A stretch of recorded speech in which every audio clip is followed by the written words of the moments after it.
好，咁啊，接下嚟咧，我哋解埋 Paper Two 嘅部分啦。好，咁第一條係 Industrial Chem 工業化學嘅。OK，流控電解池嘅壞處，咁啊，當然係因為汞本身係有毒噶啦，而我哋用呢個電解池咧，又會消耗好多能量嘅。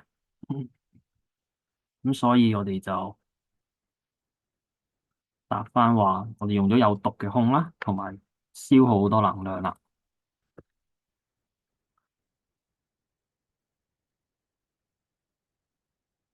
好啦，跟住畫出一個單步放熱反應。咁首先咧，我哋放熱反應咧，就即係話我哋個 reactant，我哋個反應物嗰個能量係會高過產物噶啦。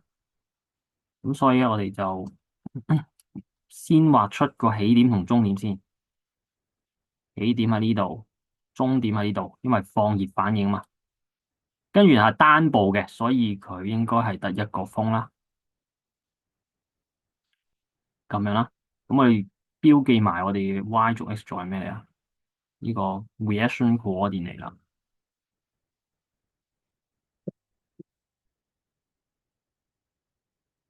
反應坐標。OK。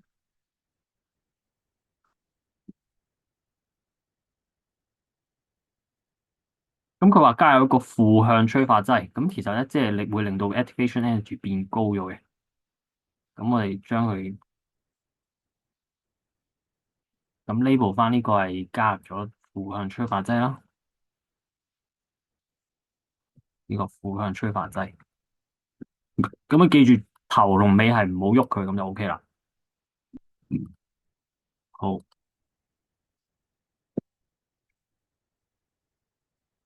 然之後甲醇嘅一個應用，咁甲醇作為一個有機化合物咧，佢就會作為溶劑啦，經常都會可以，因為佢溶解好多嘢嘅可以，咁所以佢可以作為溶劑咯。咁同埋佢係本身係碳化合物，咁所以佢就可以作為燃料啦，可以進行完全燃燒嘅碳化物都可以作為燃料啦。哈柏法嘅催化劑就係細碎鐵啦，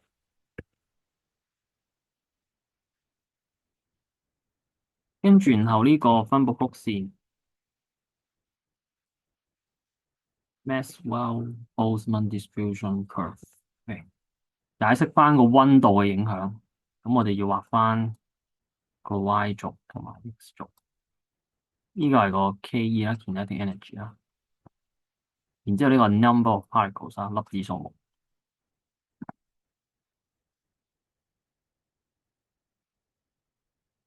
咁我哋佢話要增加溫度，咁所以即係我哋可以 assume 係 T1、T2咁啦，T2大過 T1咁咧。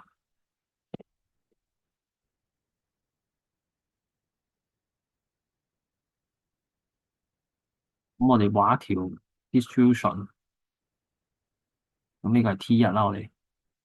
咁 T2嗰個咧就會變得扁啲，同埋變咗啲啦，咁樣嘅。咁你要加翻個文字解釋啦。當你溫度上升咧，你要見到粒子嗰個平均動能上升啦。你見到呢度呢個位置，你 cut 過嚟，嗰個平均動能上升咗啦。咁所以咧，擁有高於或者相等活化能嗰個粒子數目，亦都會上升嘅。即係講緊呢個粒子數目就係講緊個 area 啦，呢個 area 就會大啲啦，大過呢個啦。假設佢呢個係 activation energy 啦，OK。咁所以基於呢個數目多咗，咁所以佢個有效碰撞會高咗啦，有效碰撞嘅次數高咗，所以反應速率就會高咗啦。最後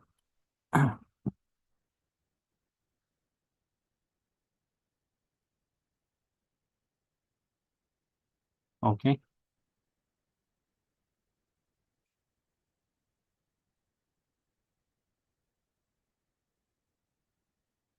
好啦，第三個哈帕法混濁溫度係450度，咁呢個係頗為高嘅溫度啦。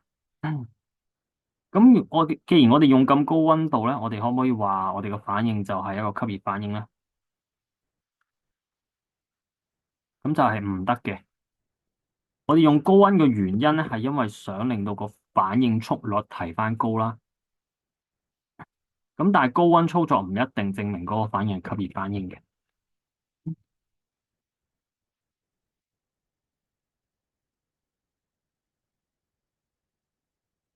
係啦，咁所以就未必一定嘅。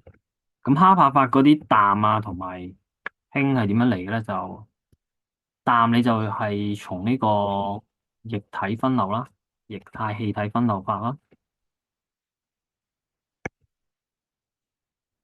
氫氣就係你個合成氣啦，從你個合成氣就可以整到出嚟嘅。嗯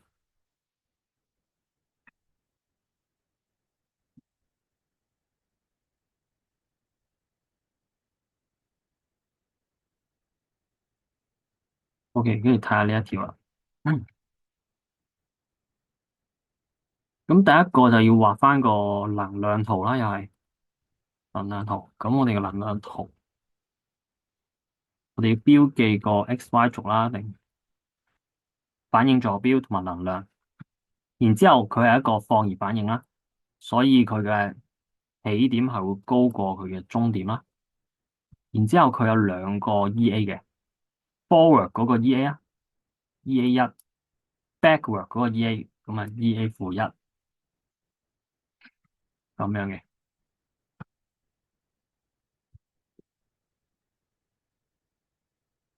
咁你達到平衡嘅時候，你個反應速率前後嘅反應速率會相同啦。Forward rate 等於 backward rate。好啦，既然你兩個 rate 相等啦，咁你就可以寫翻個表達式啦。咁你向前嗰個 rate 嗰個 equation 就係呢一個啦。向前嘅呢個。咁你而家向後嗰個係點啊？向後嗰個係呢個啦。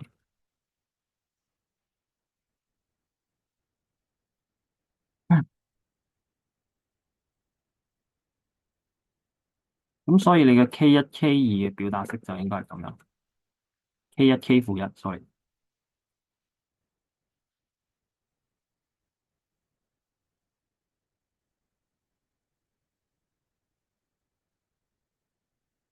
呢一個亦都會等於平衡常數 K 啦。你睇翻平衡常數就係將產物嘅濃度除翻反應物嘅濃度，咁所以呢個就係一個平衡常數啦。嗯好啦，你用阿列紐斯方程式寫翻個關係，咁就係呢兩個嘅啫，純粹係咁樣就搞掂啦，即係背翻個公式嘅啫。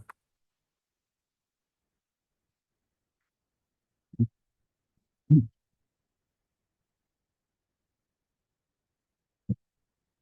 好，我哋到 material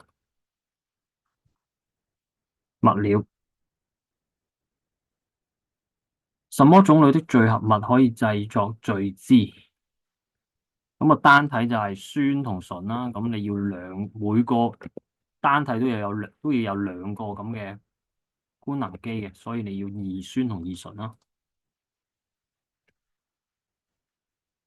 而固性塑膠同聚酯嘅結構上有差異。而固性嘅話咧，佢會有 cross link 啦，交鍵啦。而我哋嘅聚酯咧，佢係一個冇交鍵嘅，純粹係得偶極吸引力嘅啫。咁呢個就係佢哋嘅分別啦。嗯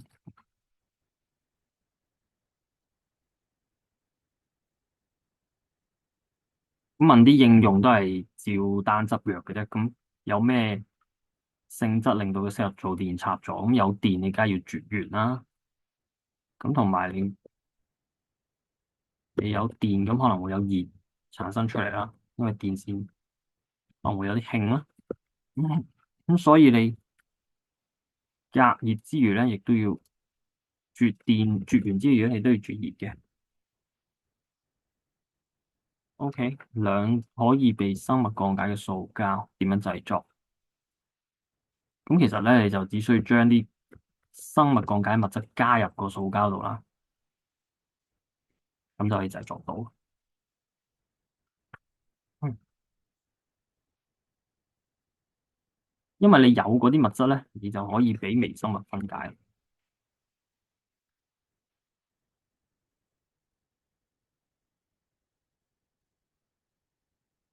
其中一個例子就係聚乳酸啦，就 ELA。OK，跟住試拍問咩叫晶胞？What is a unit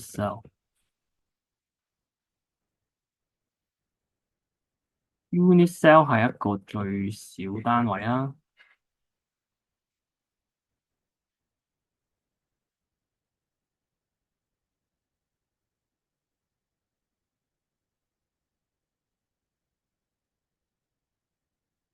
配位數嘅意思即係佢有幾多個原子圍住。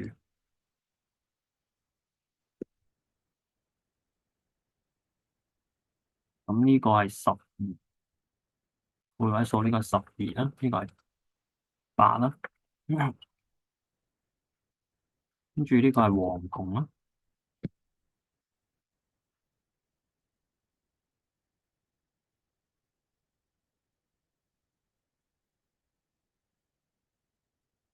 硬度上嘅差異咧，係因為佢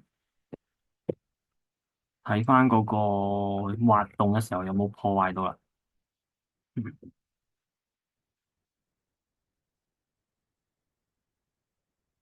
如果你滑動比較難咧，咁你就會強度會上升啦。咁熔點都係差唔多嘅啫。咁我哋到分析化學。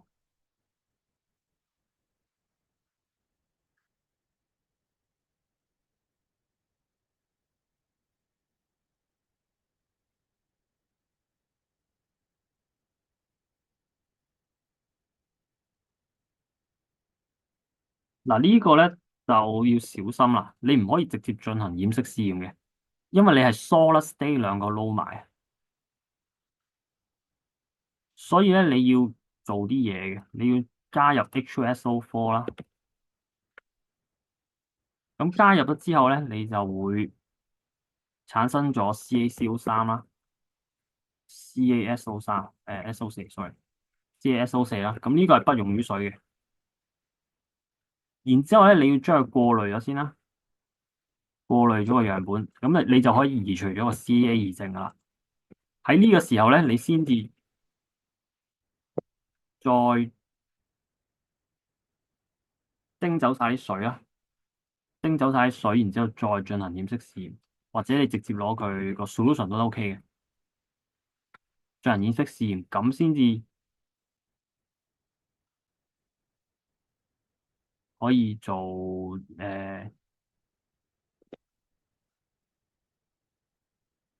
呢個染色試驗。如果有專用式火焰嘅，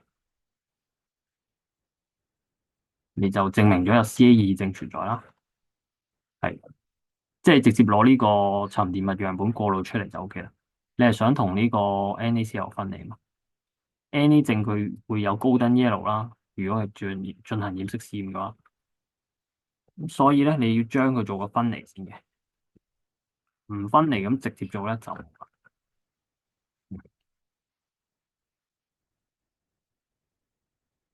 物理測試咁加落水咪得咯，一個溶於水，一個不溶於水。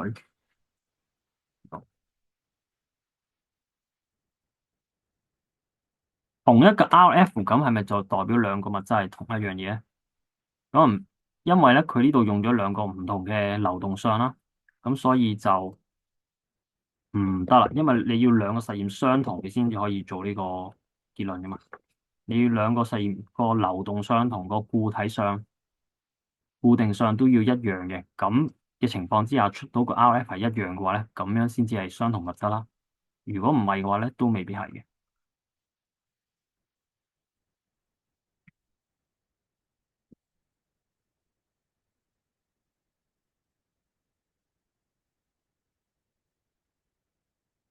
我哋睇埋 B part 先。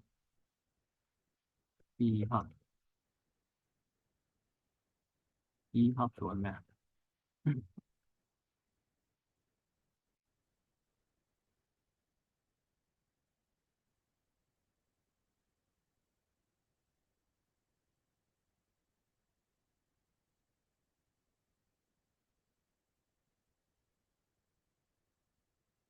步驟二嘅反應方程，OK。咁步驟二就係 I2 加呢個 C6H6O6啦，呢個反應啦。而第三步咧就係個 I2 再加個 SO3 二負啦。步驟三使用嘅指示劑 I2 同呢個硫代硫酸鹽起反應。咁由於你 I2 會消耗咗啦，咁所以咧你可以用澱粉溶液。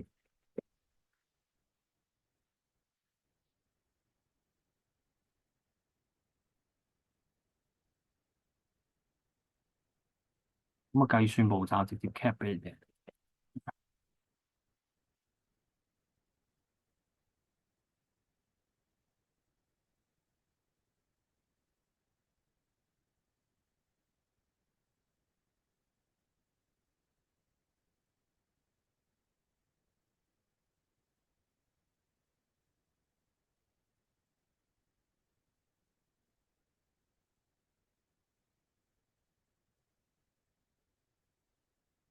咁我哋從第三步，我哋先計出 S2O3 二負佢嗰個摩爾數先。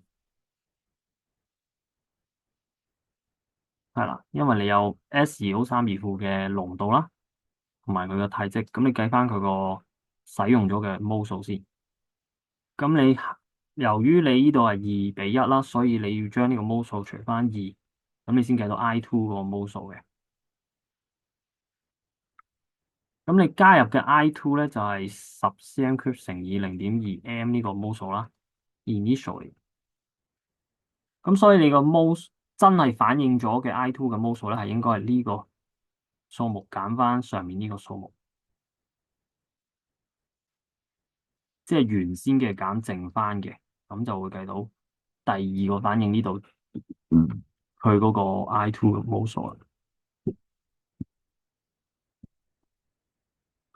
咁我哋計到 I2 嘅 mole 數，由於佢1:1啦，所以直接彈俾呢個 C6H8O6 啦。咁我哋計到佢個 mole 數，跟住乘翻佢個 molar mass，我哋計到個 mass 咯。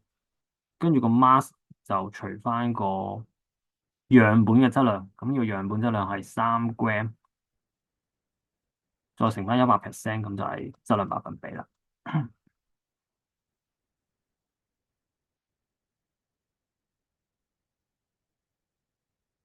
OK，好。化物 X 可以與重酪酸鉀反應，並將橙色變為綠色。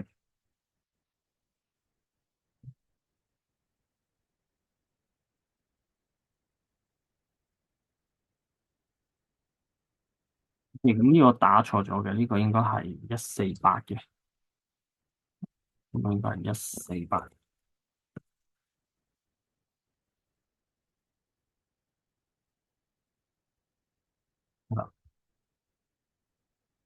OK，咁佢呢個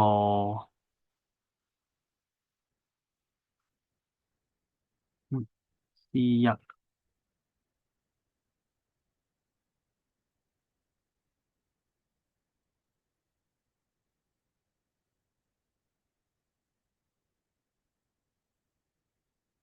咁有兩個 O 啦，咁所以你應該係可以係酯啦，或者係酸嘅，又或者一個純、一個全或者一個銅都可以。咁由於咧你呢度冇一啲強吸收風啦，所以你就一定係冇 OH 噶啦。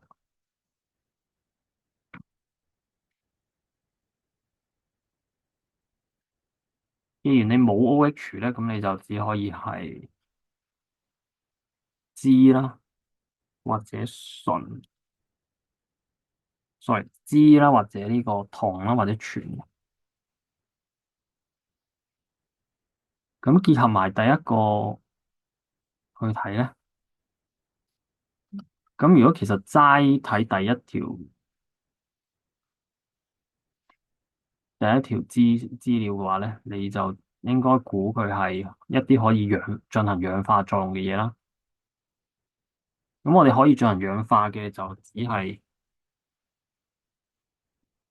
銓啦，或者一級、二級醇嘅，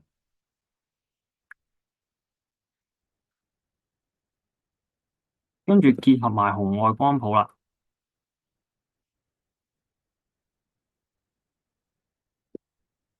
佢喺3300附近咧冇強吸收，所以就冇 OH 呢個 group 啦。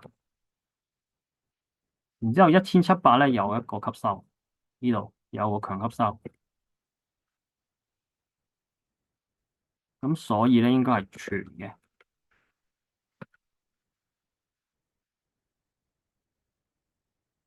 要計翻個分子式咧，你就需要用翻呢個 formula 啦，C9H8O2。然之後呢個分子質量嘅，咁代翻入呢條式度計到 n 等於一嘅，咁所以你個分子式咧就係 C9H8O2。C9H8O2。我話要推斷結構咧，呢個就有少少困難。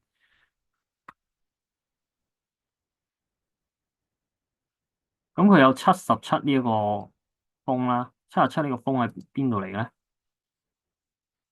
佢就係源自於一個苯環啊，呢個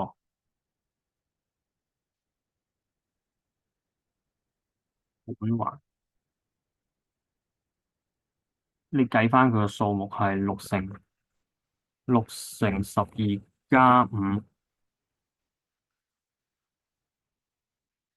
就係77啦。呢個係77嘅，咁所以咧你就可以話翻呢個一定有一個苯環啦，而佢一定要有個醛喎。咁所以咧，我哋至少要知道係咁啦，6個碳啦，呢度已經，咁你仲有3個碳，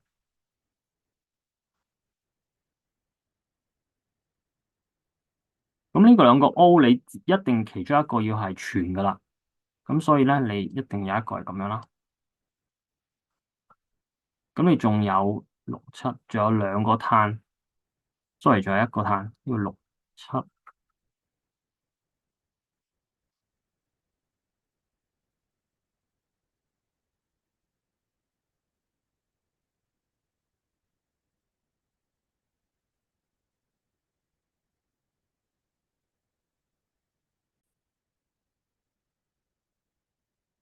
67，仲有2個碳，咁你唯一就係一係咁樣啦，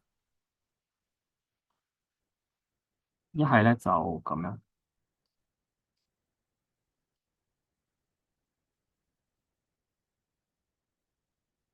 呢兩個都 OK 嘅，冇問題。